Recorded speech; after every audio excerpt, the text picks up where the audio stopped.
But while Aegon titled himself Lord of the Seven Kingdoms, in reality he held only 6. The 7th, Dorne, had never knelt. Visenya had flown into the Vale and returned with its crown.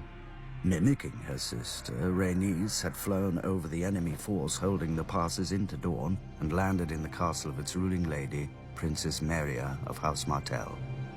Meria was 80 years old, fat, bald, and blind. Behind her back, many sniggered at her as the yellow toad of Dorne. The beautiful Rhaenys probably thought as much when they met. She demanded Princess Meria kneel to her brother Aegon, though she allowed that on account of Meria's age and health a simple vow of submission would do. But the princess told the queen that the Targaryens weren't wanted in Dorne, and no Martell would ever bow, bend, or break no matter how badly they burned. Rhaenys could have mounted her dragon right then and roasted Meria in the castle as her brother had done at Harrenhal, but whatever she saw in Meria's eyes scared her right back to King's Landing, with her dragon's tail between its legs. After Aegon's coronation, Rhaenys returned to Dorne with Aegon and Visenya, and their dragons. But no armies met them in the field, and no lords defied them in their castles. As the dragons approached, Dorne simply emptied. House Martell had learned from Harrenhal and the Field of Fire. The dragons were unbeatable in battle, but wars were more than battles.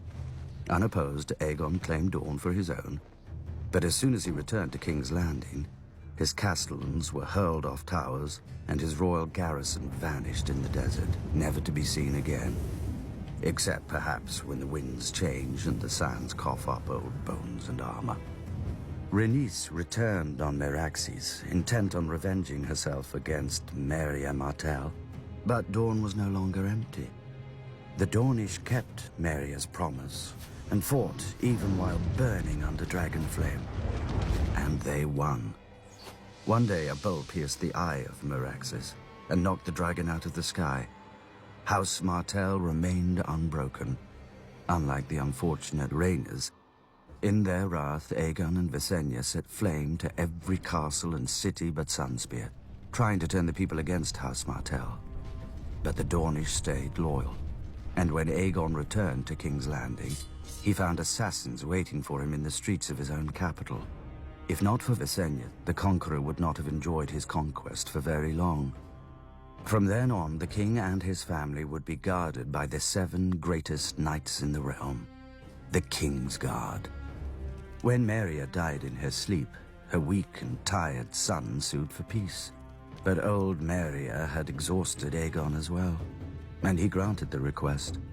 The Targaryens still wanted Dorne, and eventually they would have it, but not at the point of a sword. They would buy it the same way great lords buy anything, with a daughter.